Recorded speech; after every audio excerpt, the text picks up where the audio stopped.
apresentar, a partir de agora, estudos do livro Obreiros da Vida Eterna, do Espírito André Luiz, na psicografia de Francisco Cândido Xavier, na comunicação de Célia Correia e Nivaldo Gervásio.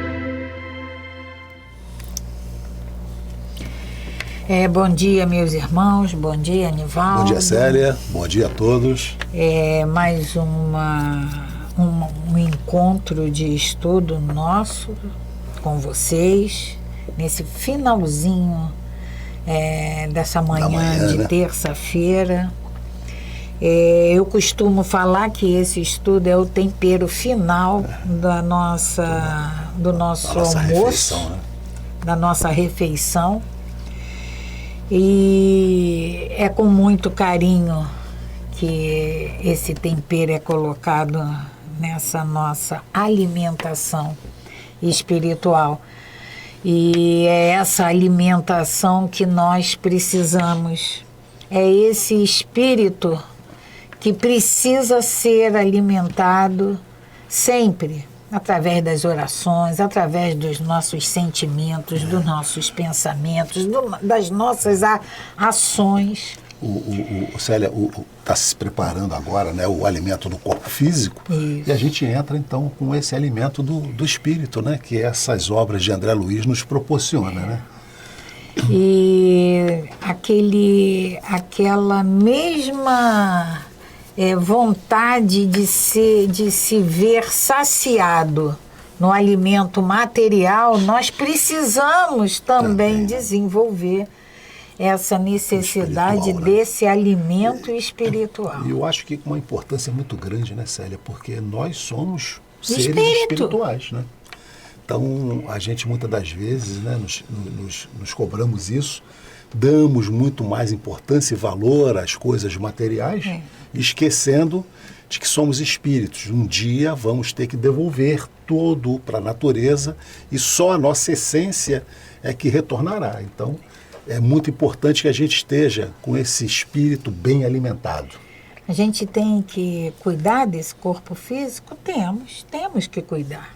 Porque esse espírito que anima o nosso corpo físico, esse espírito eterno, imperecível, é ele que é a essência, é ele que é o motivo, é ele que é a causa primeira. A razão principal, né, de estarmos aqui. E a gente se preocupa muito com o corpo físico. E nós, mais uma vez eu repito, nós temos que cuidar dele, sim.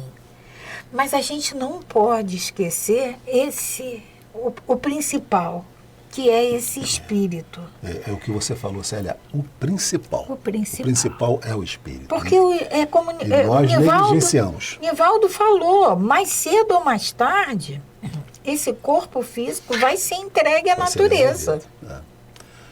E esse principal, que é o espírito, ele vai seguir a jornada dele. A essência vai continuar. Então temos que cuidar mais da essência. Temos que cuidar, alimentar. E a gente precisa agradecer a Deus, nosso Pai, agradecer a todos esses amigos espirituais que tanto nos ajudam, que tantos se esforçam para que a gente procure mudar o rumo que até então temos dado às nossas escolhas, às nossas enxergando necessidades que não são realmente necessárias, mudar os nossos valores, mudar a nossa maneira de ver essa estadia nossa temporária aqui na matéria. Então nós agradecemos muito. É o nosso objetivo de estarmos aqui, né? Essa evolução que nós falamos, né? Então nós vamos começar o nosso estudo agradecendo sempre a Deus nosso Pai, a vocês amigos espirituais e ao Mestre Jesus, que carinhosamente nos conduz, carinhosamente nos auxilia com a sua luz, com com a sua mão nos guiando. Célia, nós estamos no livro Obreiros da Vida Eterna, para aqueles que estiverem chegando pela primeira vez aqui conosco, né? E esse livro é o quarto livro de André Luiz, uma parceria psicografada com Chico.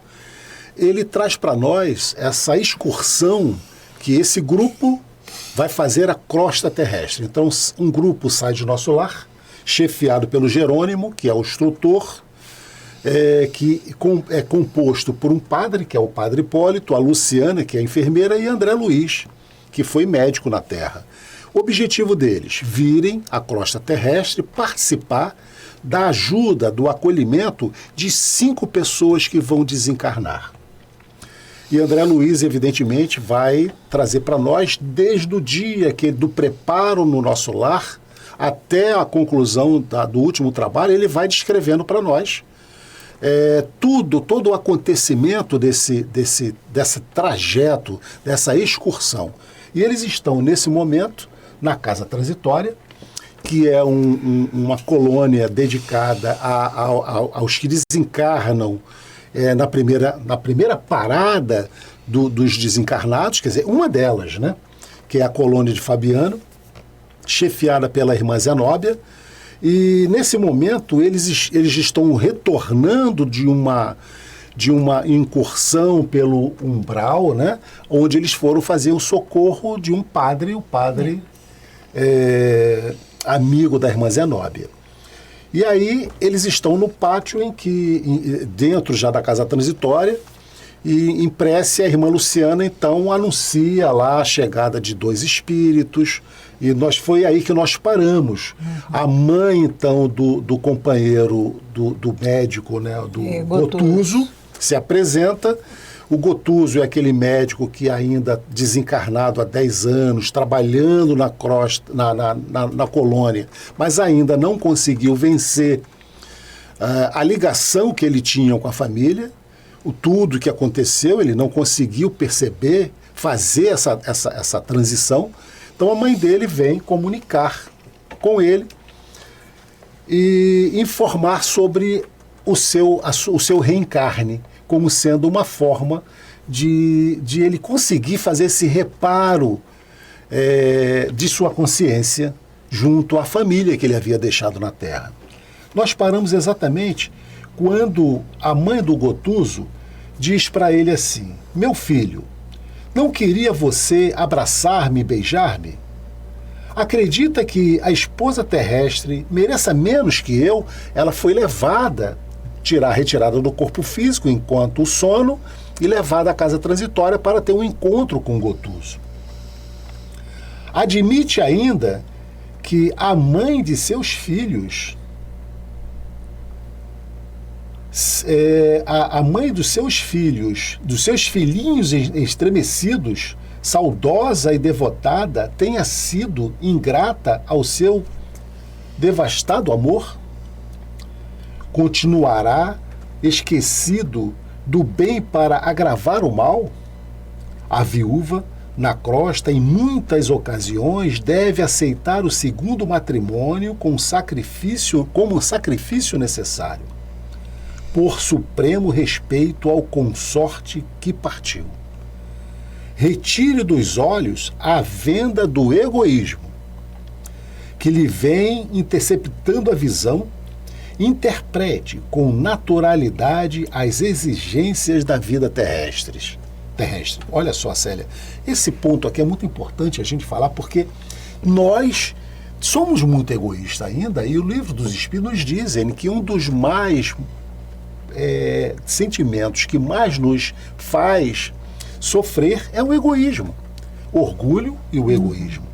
Então ela pede que o Gotuso tire das vendas o egoísmo, porque ele ainda tinha a esposa como sendo propriedade dela, e não admitindo que ela tivesse tido um novo matrimônio quando ele havia já desencarnado. A Letícia, mãe do Gotuso, ela faz essa conversa dela, essa explanação dela para o Gotuso, para o filho, é em função de que ele vai ser preparado para reencarnar. E ele vai ser, na próxima encarnação, ele vai ser neto daquela que foi a esposa dele. Ele não vai ser, nessa próxima encarnação, eles não vão ser marido e mulher. Ele vai ser neto dela. Então, ela, em desdobramento pelo sono, ela é levada ao mundo espiritual, ela tem esse encontro com Gotuso, e ela ainda, no programa passado, ela ainda se manifesta como o marido dela, mas é tudo, essa fala da Letícia é em função desses acontecimentos. E veja que a mãe do Gotuso diz aqui, né, Célia, como a gente muitas das vezes interpreta errado os acontecimentos na vida terrena. Ela pede para ele, então, para que ele interprete com naturalidade, né, esses acontecimentos na vida terrestre que estava fazendo com que ele sofresse tanto, né? Então, num gesto conciliador, confiou-lhe a esposa, acrescentando: ajude-a para que você possa ser ajudado. Não recuse a lição, porque o futuro virá aclará-la inteiramente.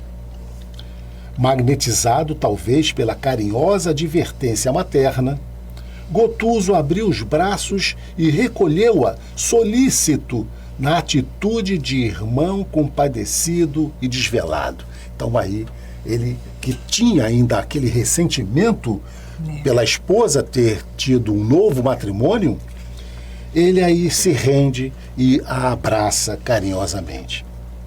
Marília observa-o em êxtase.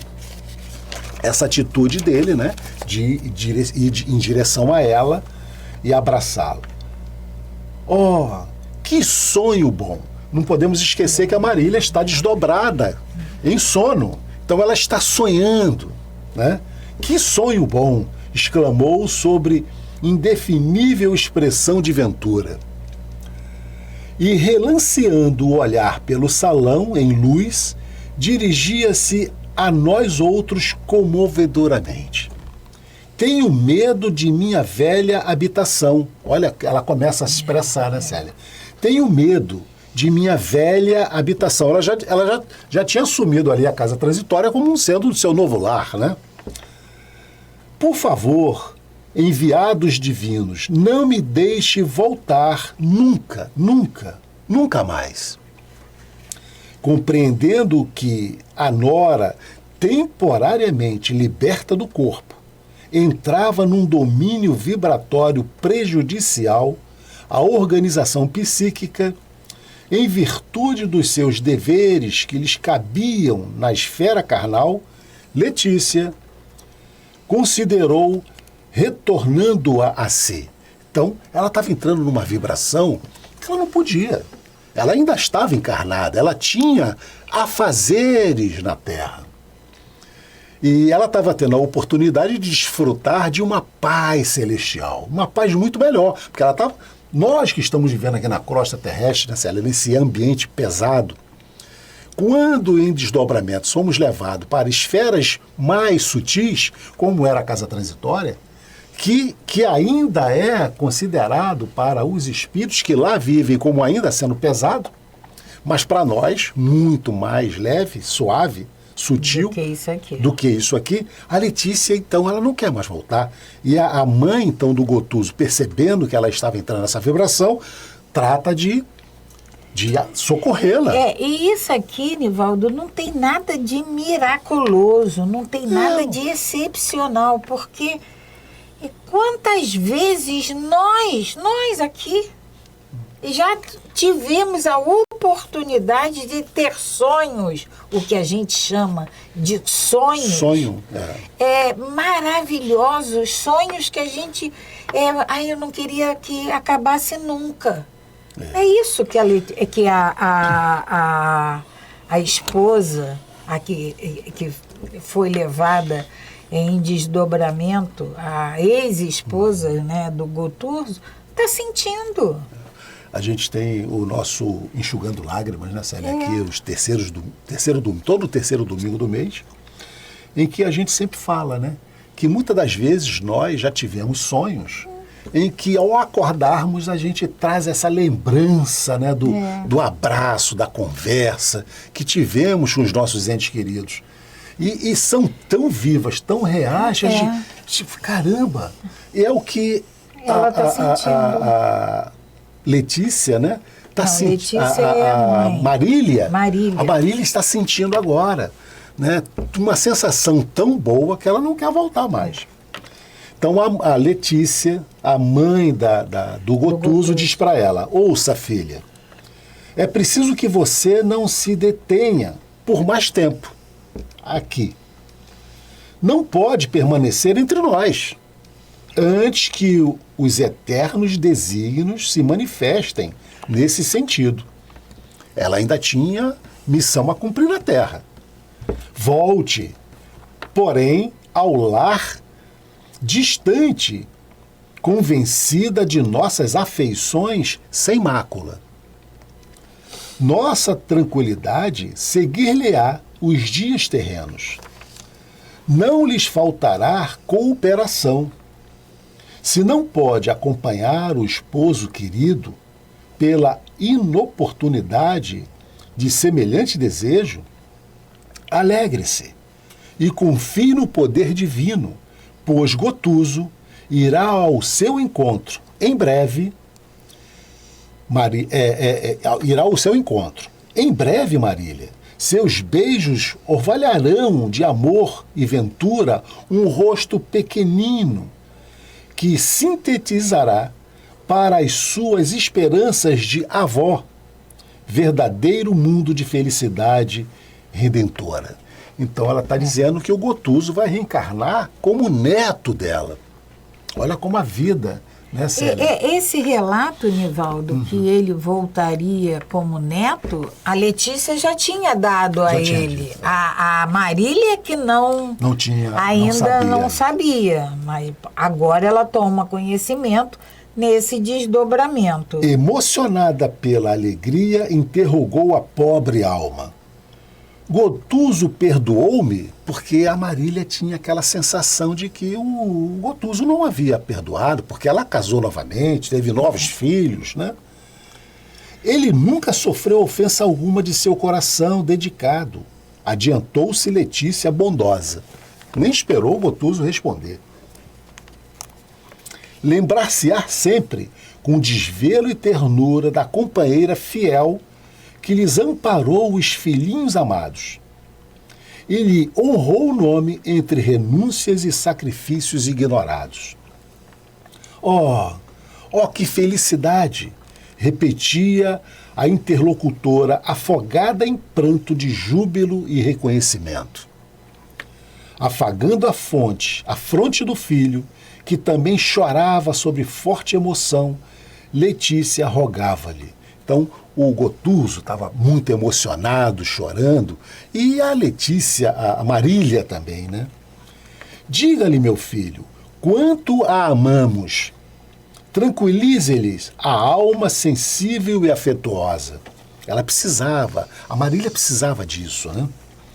Tal como uma criança vencida, nosso irmão assegurou. Marília, o Gotuso diz para ela agora, né? Marília, nunca resgatarei minha dívida para com seu devotamento. Regresse confiante, enquanto preparo minha própria volta. Brevemente, com o auxílio de Deus e de nossa abençoada mãe, estaremos de novo reunidos na terra. Peça energias para mim em suas orações de serva incompreendida. Está você em vias de terminar dolorosa prova de resgate, ao passo que vou reencontrá-la. Então, vou recomeçá-la. Enquanto eu vou recomeçá-la. está você em vias de terminar dolorosa prova de resgate. Marília já está no finalzinho da vida. E ele né? vai recomeçar. Ao passo que vou recomeçá-la. Ele vai nascer como neto.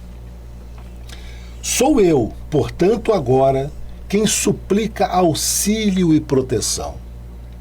Espere-me, não desfaleça. Aprenderemos a refundir sentimentos, purificar laços afetivos, santificar impulsos e, sobretudo, abençoaremos quem nos feriu.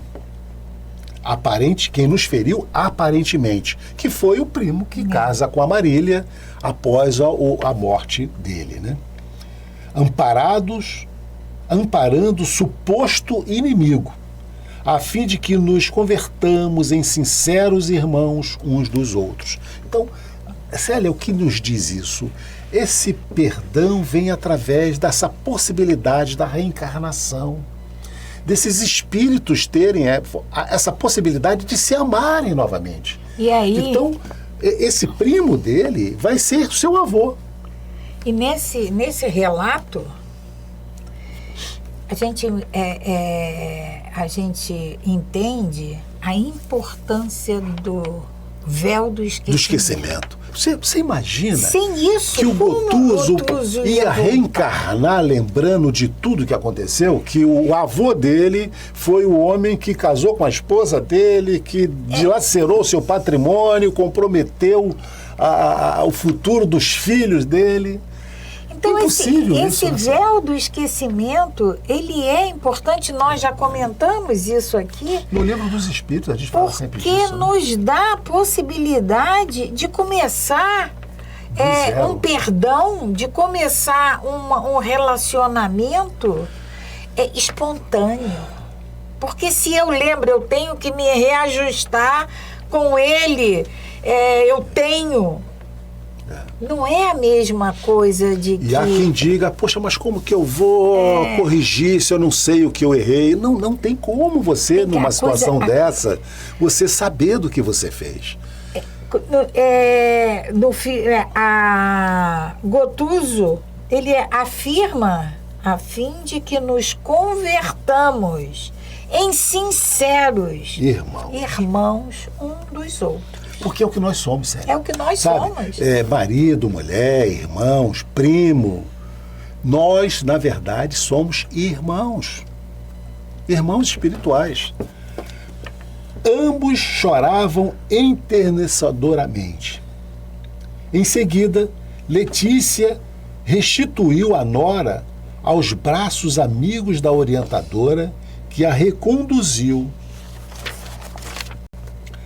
de volta ao corpo físico, no mesmo silêncio dentro do qual se mantivera até então. A Zenóbia conduz a Marília de volta ao corpo físico. Ela estava dormindo em sono, então ela vai acordar com essa sensação desse sonho bom. Pode ser que lembre, pode ser que não lembre, pode ser que lembre de algo. É igualzinho a gente. O que acontece conosco. Célia, quantas vezes a gente sonha, a gente não tem certeza exatamente. Eu acho que foi assim. E também, Nivaldo, o sonho, todos nós temos. A grande maioria de nós não lembra ao André despertar. Luiz, Célia, mas todos nós sonhamos todos os dias. André Luiz diz aqui para nós que no sonho os espíritos, né, nós somos em desdobramentos levados a alguns locais para que a gente possa ser ou consolado ou instruído. Lembra que ele disse isso aqui? Consolado no caso em que a gente esteja muito saudosos dos nossos amores que partiram, ou até instruídos em situações em que a gente acorda e diz, puxa vida, eu sonhei com a minha avó e ela pedia para mim tomar cuidado com determinada situação, né? Então isso acontece. Essas duas possibilidades, a gente ser consolado ou até ser advertido, instruído.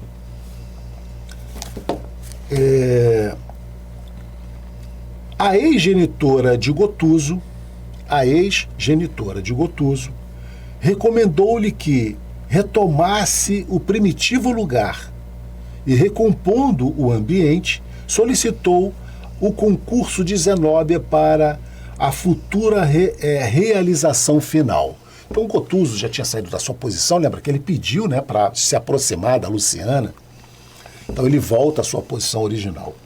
A diretora da casa, rememorando talvez o esforço que levara o efeito daquela mesma noite, em benefício de um coração que lhe era particularmente amado, acusava funda emoção. Esse grupo havia chegado da assistência lá ao padre Domênico, né? Então foi um dia assim, né, muito especial para esse grupo. Então a diretora da casa, rememorando talvez o esforço que levara a efeito daquela mesma noite, em benefício de um coração que lhe era particularmente amado, acusava funda emoção. Gotuso conta nesta instituição com amigos que lhe são infinitamente reconhecidos. Falou Zenóbia, sensibilizada. É companheiro a quem devemos muito. Realizaremos de bom grado tudo quanto esteja ao nosso alcance, para que a experiência nova lhe seja portadora de luz e bênçãos. A felicidade dele em outro setor, minha irmã, será igualmente a felicidade desta casa. Segui-lo-emos na recapitulação terrestre, atenciosos e vigilantes, não por obséquio, mas em obediência ao preito de gratidão de que somos devedores pelos vários anos em que cooperou conosco devotada e assiduamente. Foram 10 anos de trabalho na colônia. Letícia agradeceu e partiu, deixando-nos preciosos eflúvios de paz e encantamento. Outro iluminado mentor da organização socorrista, identificado por Luciana, então reintegrada na própria personalidade, porque ela tinha cedido a Marília, a Letícia, deitou-nos por ela algumas palavras de estímulo elevadas e santas, endereçando-nos copiosa chuva de raios luminosos através da tela das bênçãos, recomendando a Zenóbia que encerrasse os serviços da prece na paz do Senhor.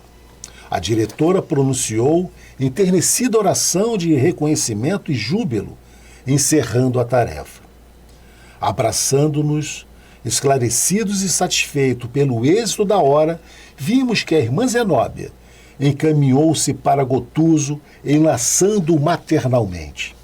Ó, minha venerável irmã, disse ele, enternecido, como é grande o prêmio da misericórdia divina. Não mereço tanto, auxilie-me a agradecer a Deus. Regozijemo-nos, Gotuso, respondeu a interlocutora, e louvemos ao Pai, que tanto nos engrandece o esforço obscuro e pequenino.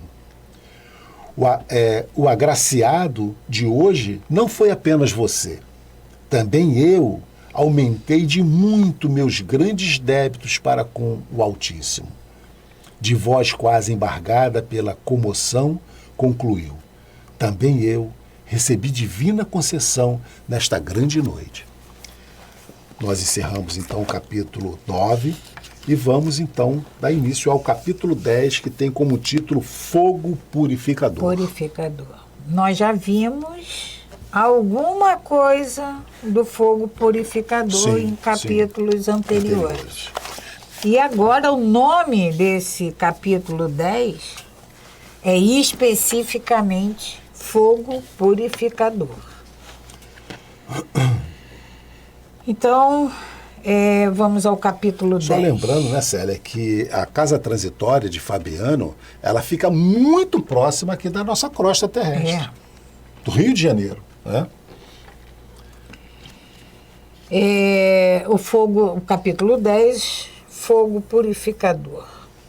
Na manhã imediata, a administração da casa transitória achava-se de posse do roteiro a seguir. Os cronômetros acusavam 6 horas. No entanto, as sombras densas e monótonas dominavam a região. O Instituto recebia o concurso de vários servidores de outras organizações socorristas, da mesma natureza. Enquanto a irmã Zenóbia se mantinha absorvida pelos afazeres imperiosos do momento, cercada de assessores, orientando atividades alusivas à mudança próxima. Ardendo de ansiedade por obter maiores esclarecimentos acerca dos trabalhos em execução, acompanhei, isso é André nos falando, acompanhei o padre Hipólito, que me convidou a inspecionar os movimentos do átrio. Do pátio, né, da casa transitória. Segui-o gostosamente. O serviço ativo exigia a atenção e o esforço de grande número de colaboradores. Instado pelas minhas interrogações insistentes, o prezado companheiro afirmou, Padre Zenóbio, Padre Hipólito, as instituições socorristas, como esta, podem alçar voos de grande alcance. E diante da minha funda admiração, continuou, permanecemos, porém, noutros domínios vibratórios e não podemos ter grandes surpresas. As leis da matéria densa, nossas velhas conhecidas da crosta planetária, não são as que presidem aos fenômenos da matéria quintessenciada, que nos serve de base às manifestações também transitoriais. O homem encarnado somente agora começa a perceber certos problemas inerentes à energia atômica do plano grosseiro em que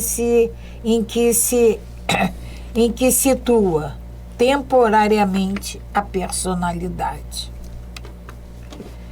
O homem encarnado somente agora começa a perceber certos problemas inerentes à energia atômica do plano grosseiro em que se situa temporariamente a personalidade. Célia, só fazendo uma observação, esse livro foi psicografado em 1946. 1946, André Luiz falava dessas energias energia atômicas. Né? Atômica. Como você não ignora, as descargas elétricas do átomo etérico em nossa esfera de ação ensejam realizações quase inconcebíveis à mente humana. Nos círculos carnais, para atendermos aos nossos enigmas evolutivos ou redentores, somos fracos prisioneiros do campo sensorial, prisioneiros que se comunicam com a vida infinita pelas estreitas janelas dos 5 sentidos. São os nossos Sim. sentidos, os nossos 5 sentidos. O Audição. Tato, o olfato, a visão, a audição. Não obstante o progresso da investigação científica entre as criaturas terrenas, o homem comum apenas conhece, por enquanto, uma 8ª parte do plano onde passa a existência. Eu acho lindo e é reconfortante para todos nós, porque no Espiritismo vem sempre assim. Aqui a palavra que ele usou, que André usa aqui, é por enquanto. Por enquanto.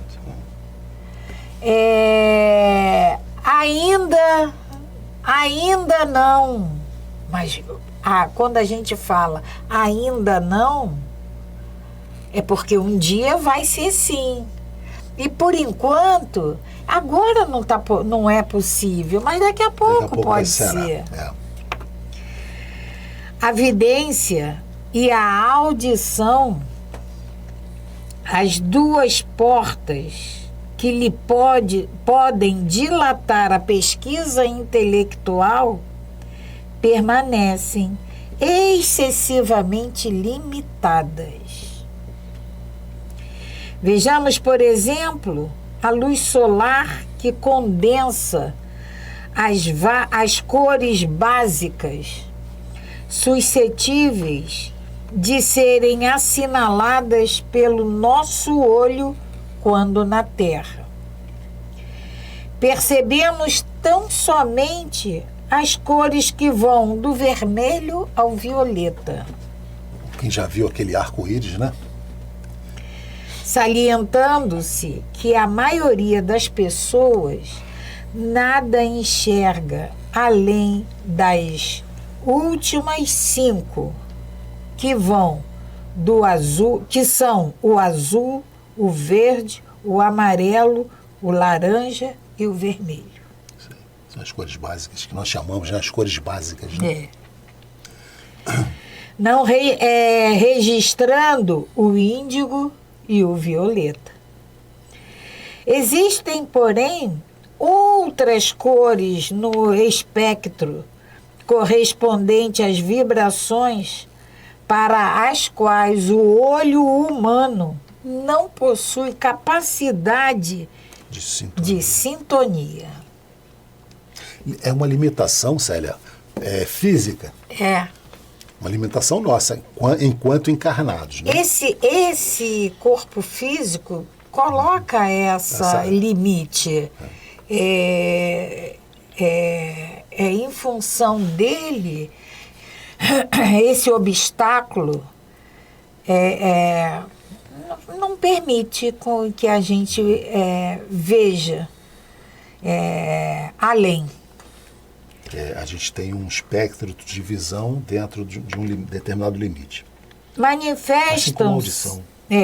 Manifestam-se raios infravermelhos e ultravioletas que o pesquisador humano consegue identificar imperfeitamente, mas que não pode ver. Volto a falar, isso em 1946, hoje a gente tem um domínio muito maior do infravermelho, do ultravioleta, mas naquela época, né, se engatinhava ainda nesse sentido. O mesmo ocorre com a potência auditiva. O ouvido da mente encarnada assinala apenas os sons que se enquadram na tabela de 16 vibrações sonoras a 40.000 por segundo. Fora desse parâmetro, não ouve. Não ouve. Já viu aquele apito que a gente chama apito para cachorro, né? Apito para cachorro, a gente não ouve, mas eles ouvem. Porque está fora dessa faixa aqui dos 16 aos 40.000 decibéis que nós chamamos, né?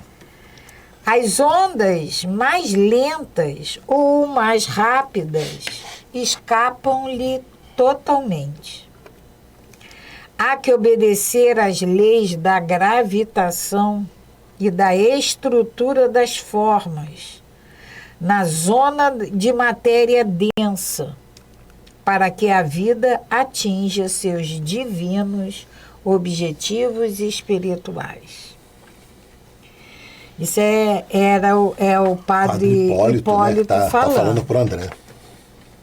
O ex-sacerdote fez pausa, fez breve parada, sorriu afavelmente e acentuou: os movimentos de trabalho em nossa esfera de luta, portanto, não podem ser vistos com a mesma deficiência de exames que antigamente nos presidia as observações.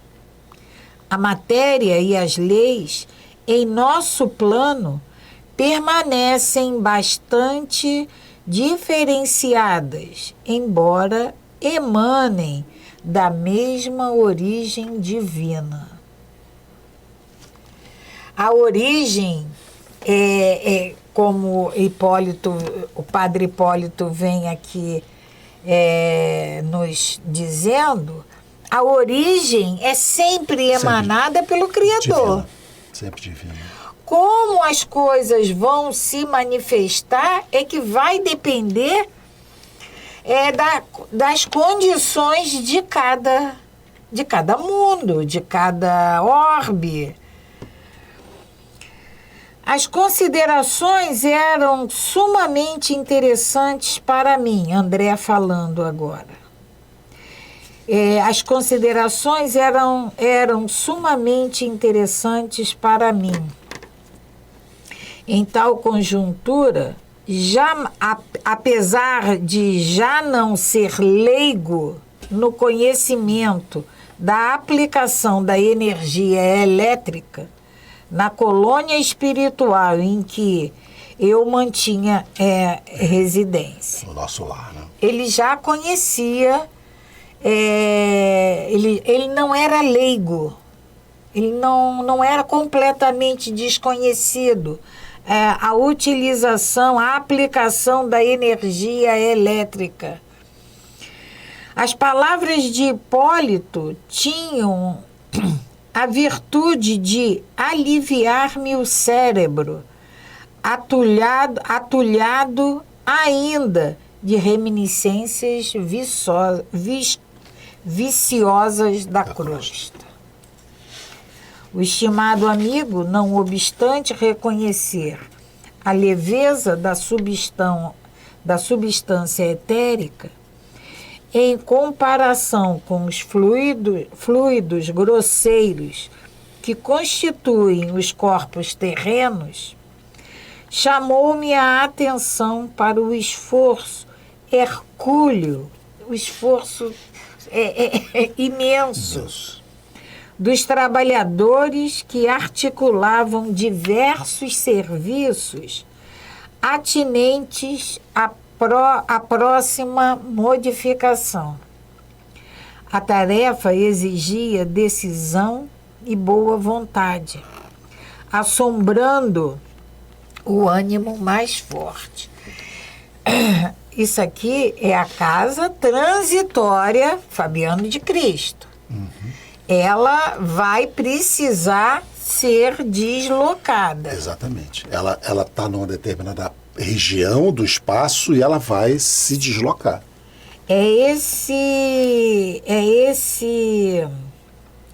Chamou-me a atenção para o esforço hercúleo dos trabalhadores que articulavam diversos serviços atinentes à próxima modificação. A utilização de recursos ali, naquela casa de benemerência, insulada em tão escura paisagem, custava inauditos sacrifícios.